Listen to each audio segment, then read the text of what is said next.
Everybody, welcome back to Video Game So Derek and Ding series on the Mr. FPGA D10 Nano project. More specifically, in this instance, the in-development Capcom CPS III arcade core from Jotego. Because just recently, he updated everyone on the roadmap, and I think you're going to be playing Capcom CPS III on your Mr. FPGA before you actually think you might be doing it. And honestly, that is absolutely exciting, because if you've watched my videos on the topic, the Capcom CPS III arcade hardware is just one of the most miserable pieces of crap that you actually have to maintain to try to keep running. So much so that I sold all my CPS III equipment back in like 2024 just because I rarely played it, and even though it was modded to make sure it ran well and into the future, just one of those things. I never loved the hardware, so I figured I would just move on from it, hoping we'd get a core one day. And now Jotego has told us maybe by the end of April, maybe by the middle of A, we might be playing some Capcom CPS III games on Mr. FPGA. Before we get too far involved though, do me a huge favor down below, hit like and subscribe and ring that notification bell, definitely helps us out. And if you feel so inclined and want to support the channel, we got a Patreon link down below as well. But just so you know, there is a qualifying statement when I say playing Capcom CPS III games on Mr. FPGA in the near future. Jotego talked a lot about what that would mean, and I will go over some of the details, but most of it's on his Patreon post. It's one of those things, you should definitely join up and read it there. But I can't wait to be able to do something like this, because honestly, putting a JAMA board inside a cabinet, running it on a super gun, just kind of has that complete arcade feel and vibe. Because the Capcom CPS III is really fun hardware that has some incredible fighting games, but being able to run them in an FPGA core while also being able to put them in a cabinet is going to be a hell of a lot easier, and most importantly cheaper than actually owning real CPS III hardware. Because if you even so much as bump a Capcom CPS III board that hasn't been modded or otherwise repaired, you can end up with a dead board, because those security cards absolutely will grenade themselves if you so much as even look at them the wrong way. Now I do want to be specific about what I mean when I say potentially playing Capcom CPS III games on Mr. FPGA, and no, this is not a technological limitation of Mr. FPGA, it is just the development process and roadmap. Jotego is talking about the 64 megabyte games.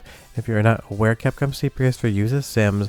Basically, you would put a CD into a SCSI CD-ROM drive, and upon boot, it is going to load up all of the data onto those sims, which is basically RAM.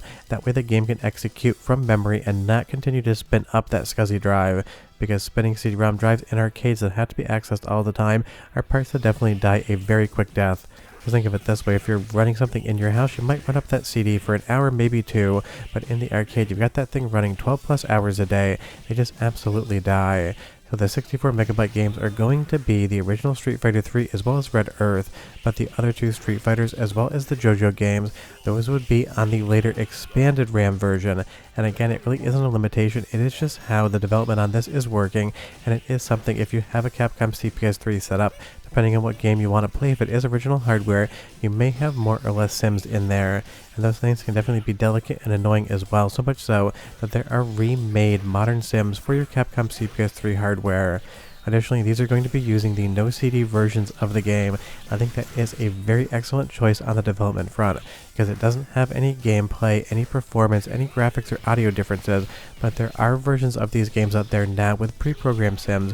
You don't have to worry about actually loading this thing up from a CD-ROM drive, because if you wanted the full experience, you would go ahead and launch a prospective core and then start ingesting that CD data into memory on Mr. FPGA.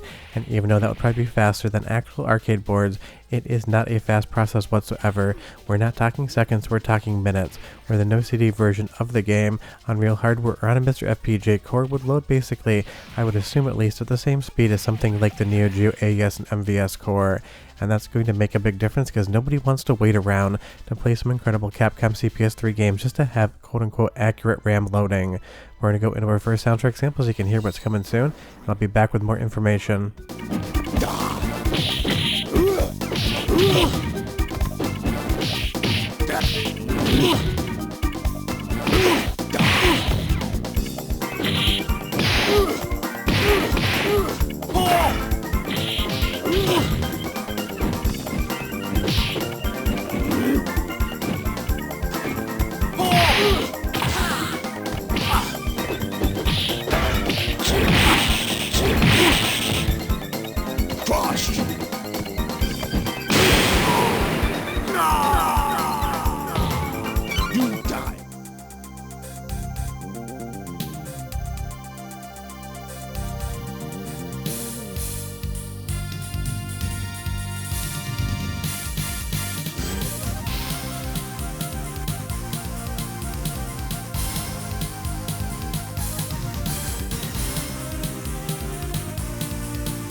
No, I didn't do a soundtrack sample just so you could hear the incredible music in Second Impact as well as Red Earth. I also did it to kind of get a little bit of a misnomer out of the way that I always hear when people talk about Mr. FPGA cores for this and no CD hacks.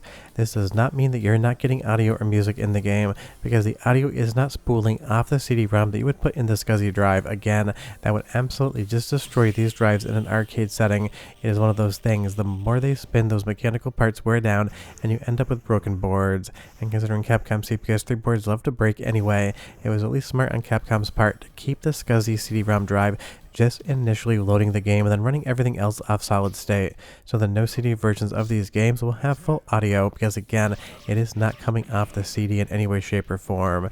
And as we take a look at Red Earth here, definitely a fun kind of fighting game, kind of kaiju game. It really is its own genre. This would be one of the two games that would run on the Perspective First core, because it is one of the lower RAM requirement games. And before you ask, this is not going to work on Analog Pocket per Jotego, just because the memory isn't up to snuff as far as quantities on the Analog Pockets. This is definitely going to be a Mr. FPGA sort of thing. And then of course, maybe if Analog makes a new pocket in the future with faster specs, which I kind of hope they do, maybe it would come over there. But this is Mr. FPGA in City 128, a board I do not have specific, but definitely with the install base of something like Mr., it's going to be a lot of people enjoying this. And honestly, Capcom CPS III needs it, because even though emulation is perfect in my opinion, the real hardware experience is always fun. And you add into the fact that we also have a PGM core in development from Wickerwaka, and suddenly you're going to be getting a lot of fun arcade cores in 2026 at some point in time. But again, none of these timelines are promises, they're basically just guidelines. This might be something that drops off into May, into June, depending on how difficult it is. The one nice thing, at least on the Capcom CPS III side of things, is it uses the same processor as the Sega Saturn core, and because Mr. FPGA is an open project, these code bases get interchanged between different cores, and I did see that Jotego even kind of sent a couple PRs over to SRG 320 to help with SH2 code, because he found something with his team in there that could be improved on the Saturn side as well. And that is really why Mr. FPGA is such an incredible project, because so many developments go and become foundational parts of new cores, and so many developers work in conjunction with each other to help each other out. And that is really why I love Mr. FPGA. And it's not just because we get to play a ton of fun video games, it's because it really is an awesome community where developers, fans, and everyone else all work towards the same goal, playing awesome retro games on an FPGA board. And honestly, this is why retro gaming is making a comeback. These fan communities that absolutely just want to preserve retro video games for all time. And again, it's one of those things, I'm pretty sure almost nobody watching today owns a Capcom CPS III board, and again, I sold mine just because they drove me nuts. Let's do one more soundtrack sample of JoJo here, because the music, again, straight up 10 out of 10, and I'll be right back with a little bit more information on the CPS III core on the way.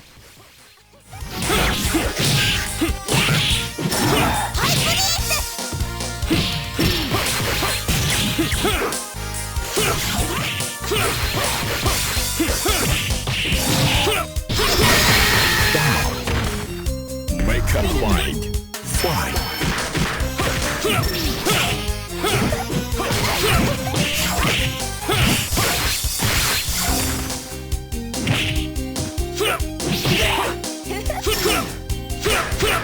Honestly, I just can't wait to play Capcom CPS III on Mr. FPGA, even if it is only going to be the first Street Fighter 3 as well as Red Earth.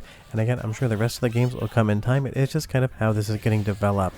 But this has long been one of the most requested cores on Mr. FPGA, and it definitely is feeling like you're going to see a version of it sometime quote-unquote soon. But again, don't hold anybody to timelines. When somebody like Jotego and his team say hopefully by the end of April or so, you really can think to yourself, I'm sure there might be something that could delay it a few weeks, because there is a lot of custom silicon and hardware on the Capcom CPS III, even though it does share the same processor in conjunction with Sega Saturn, and by extension the 32X. Basically the rest of the silicon on board is custom bespoke stuff that actually Capcom developed in-house, and that is going to take a decent amount of time to reverse engineer.